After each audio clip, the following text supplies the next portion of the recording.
We get a chance to talk with Cinda Seamon, the fire and life safety educator for the Hilton Head Fire and Rescue Department all the time. And we're usually talking about things that, common sense things going into a holiday season or into a fall or winter or spring or whatever. You're important this week. You're really important. Okay. I mean, you're always important to me.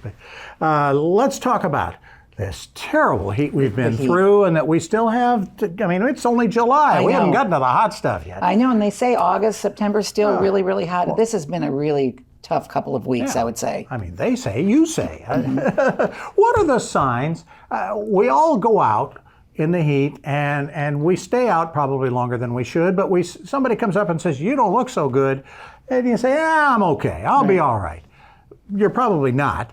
And what are the stages of that? What are the stages of heat and stress? probably you're not, like you said, because if somebody else is noticing it, we always think like, oh, I'll push through. With heat, you really shouldn't do that. The first sign you might see is what's called heat stress or heat cramps. After a lot of sweating, maybe the end of the day, a lot of exertion, you might start to have spasms in your stomach, leg cramps, that kind of thing. And maybe you kind of just don't feel great. That's your first sign that your body's getting stressed by the heat. So you want to make sure you do a lot of fluids. That means water, not caffeine, not alcohol. It means Gatorade or water. The next step is your heat exhaustion. Yeah. And that's when now the heat's really starting to take its toll.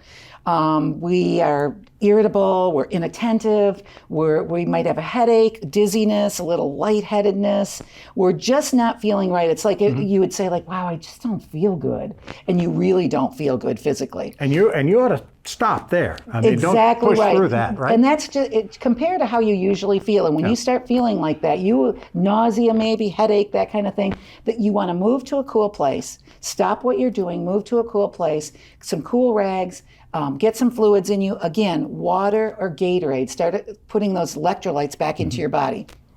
That's really important. And then the final is heat stroke. Yeah, that requires medical attention. You cannot fix that with water or hydration. When you're waiting for 911, make sure you're in a cool place or you get the person in a cool place. It's going to be a mental status is altered. It could be confusion. It could be a seizure, convulsions.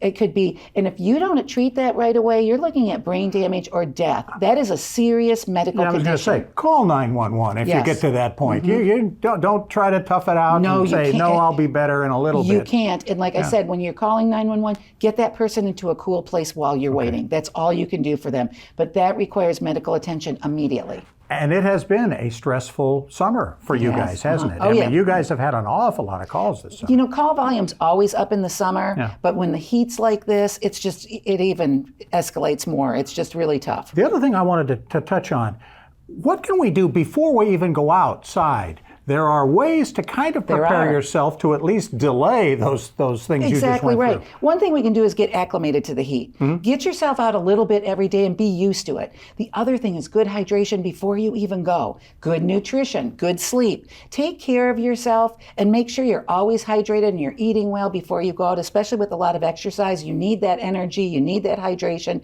Those are things you can do before. And don't go out in that midday when it's the hottest. Try to choose early in the day, later in the day. Be conscious about when you're going out and what the weather report is. That will make a big difference. But you're right. Prepare before you even go out. Yeah, there are songs about staying out in the midday sun that, it's just not a smart thing to do. No. At the beach, anything extra people can be doing to avoid it. Obviously, getting in the water is good. Sure, to keep cool, right. But is that the complete answer? Well, it's just like with everything else. Even if you're just laying at the beach, it's the same as if you're going out exercising. That heat is still going to take a toll on you. Yeah. Have that beach umbrella. Cool off in the water. Make sure you're drinking Gatorade and water. Good nutrition. All of those things apply kind of no matter where you are. All right, Cinda, thank you so much. Thank you. We appreciate the time. Cinda Seamon, Fire and Life Safety Educator for the town of Hilton Head Island, and of course, Hilton Head Fire and Rescue.